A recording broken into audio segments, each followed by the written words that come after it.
Well, to shed more light on this, we have the pleasure to have this phone with Dr. Sherif Amir, Professor of International Relations. Good afternoon, sir. Good afternoon. Well, Dr. Amir, before we go to the talks between the Foreign Minister Sameh Shukri and his Turkish counterpart, let's just say a word in the memory of the Liberation Day of Taba. If you would like to say something on this, please. Well, it's very important to remember that we, as Egypt, we managed to regain our sovereignty on this a small part of our land, which is very sacred. Every meter of it is sacred to us, through peaceful and legal means. We're not a country which has the tradition of aggression and wars. We defended our land through war when it was needed, and at the moment when things were peaceful with Israel at that time, that didn't mean that we will back off and then we would not ask for the rest of our rights.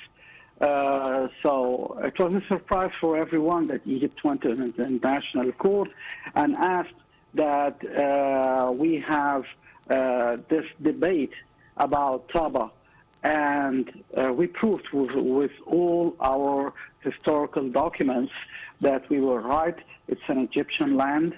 We are proud that we have gave an example to the coming generations that peace could be achieved through all means, and Egypt is capable of doing it.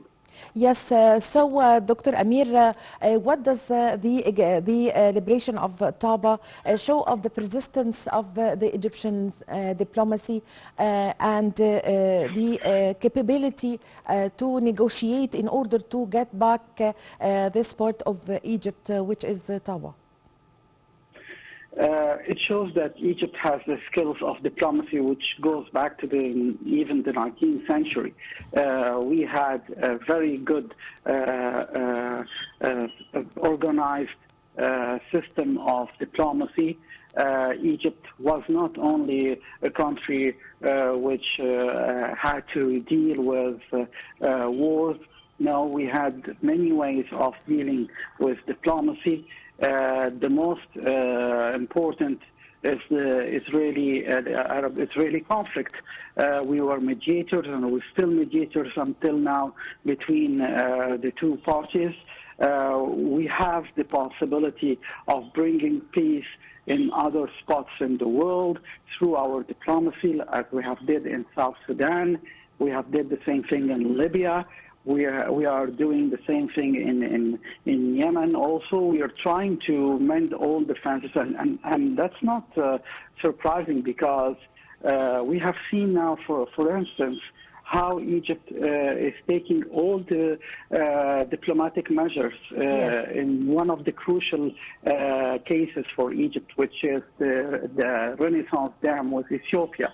We are still exerting all the efforts in diplomacy because we have the capability of achieving results, and I hope we will achieve results. Yes. Now we turn to the discussions and the meeting between Foreign Minister Sameh Shukri and his Turkish counterpart. How did you follow the joint press conference between the two diplomats? Well, we all know that our foreign minister, Mr. Sameh Shukri, he went to Turkey after the tragic earthquake which took place, and he visited also Syria. It was a humanitarian gesture. It was highly appreciated by the Turkish officials. I think that the Turkish foreign minister wanted from a long time ago to make this visit to Cairo, and this was the opportunity to do it. I think that we have a lot to discuss, both countries, both parties. And let me highlight something very important, that now that we are witnessing the world map changing, and we have Now, Russia and China are playing enormous roles in remapping this map through, for example, the relations between Iran and Saudi Arabia. I think that there is an urge to push things toward positive outcomes between Egypt and Turkey. I remember the Russian Foreign Minister Sergei Lavrov, he said Russia aims to create multipolar wars. For instance, and he gave the example, he said regional powers should be in unusual coordination, like in the Middle East, Egypt and Turkey. He specified the two countries. So I think that we are showing our positive signs that we are capable of remaking things again, trying to open a new page. We know that it was a bit tense between the two countries lately, but I think that Egypt has shown its willingness to open a new page, and I think that the Turkish government is now ready to start a new era in diplomatic relations. But let's wait and see. We don't know. The world is changing every day. Let's wait and see. And I believe that when we have this kind of negotiations with a country which had tense relations with us, that does not mean that we have put aside some of our legitimate demands in extraditing some elements who threaten Egypt's national security. So I think that this would be on the table, but the start is positive. We have also the question of Libya. We have to settle it with our Turkish counterparts now to talk to about what is going to happen in Libya. We should bring stability to this country. Many things should be in Libya and Syria also, which is an Arab country. So I think that many things would be discussed. Let's wait and see, but the start is positive. Yes. So, Dr. Amir, also there are common things in the culture, not only the policy in the culture between the two countries, between Egypt and Turkey, several things between the two peoples. So, could you shed light on the importance of this in getting the two countries closer to each other? Well, of course, we know that the Turkish culture, the Ottoman time, had several, let's say, several fingerprints in our history and our culture, and even in the usual talking and the dialects and the food and many things. I think that there is a common history between both of us. And the Ottomans had this all over the Middle East, not only with Egypt. So I think that we had this common history, which sometimes was tense, sometimes it was in harmony.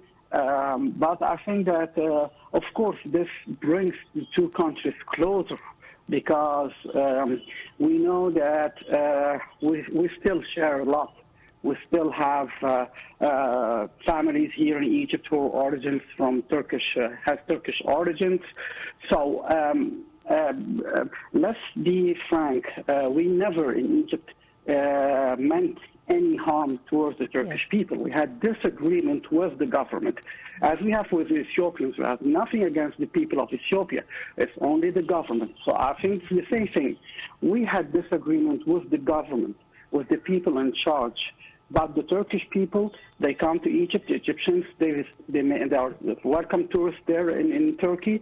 I think that the governmental disagreements happen and could be, could be resolved in a peaceful way. But let's also let me get back to the point of geopolitical issues, because we have to also remember that we have the alliances with our friends in Cyprus and in Greece. And maybe we'll have to make this a step of diplomacy to mediate between both countries who are NATO members also about achieving some accords about the gas fields in the Mediterranean. So this will help us tremendously in sparing many lives, in resolving many issues. Diplomacy needs time. Diplomacy needs effort. And it changes also in a matter of days. Yes. Dr. Amir, also, what do we expect after the meeting of Foreign Minister Sameh Shoukry with his Turkish counterpart in the field, in cooperation that is going to take place between Egypt and Turkey, especially in the fields of trade and investment? Of course, let's be frank. Both countries are in need of this kind of cooperation. We all suffered now from what took place after the Russian special military operation in liberating the Donbass. We all know that there is a huge economic problem even in the Western Hemisphere. We all paid the price, unfortunately. So I think it's time to cooperate. Turkey has been severely hurt by these events. And I think that maybe it's time to work together. We had already many trade agreements with Turkey. Even in the darkest moments of our relations, still there were this exchange. It didn't stop. Because it's fundamental for both countries. And I think that this would be the first step, because we need, Turkey and Egypt, we need to strengthen our economies in the midst of this huge storm which is taking place in the international arena. Yes. Also, as we were discussing now the Egyptian-Turkish relations, what do we expect in the coming future concerning the flow of tourism and the tourists from Turkey? Well, it all depends of also the economy. Let's not forget that we know that the Turkish economy is suffering, but I think that in Egypt it will be a suitable place for them. Everywhere else will be expensive. So I think yes, Egypt is the best destination now. The second thing is that many Egyptians also went to Turkey lately for tourism, and it was in good prices. So I think that for both nations, it's still an attractive destination. And I think that both countries will start opening tourism agencies and publicity to encourage Egyptians to go to Turkey and Turks to come to Egypt. Yes, I thank you very much for your time. Also, thank you for your valuable information, Dr. Sherif Amir, Professor of International Relations. Thank you very much for joining us over the phone. Ladies and gentlemen, a short break and I'm going to be back with you.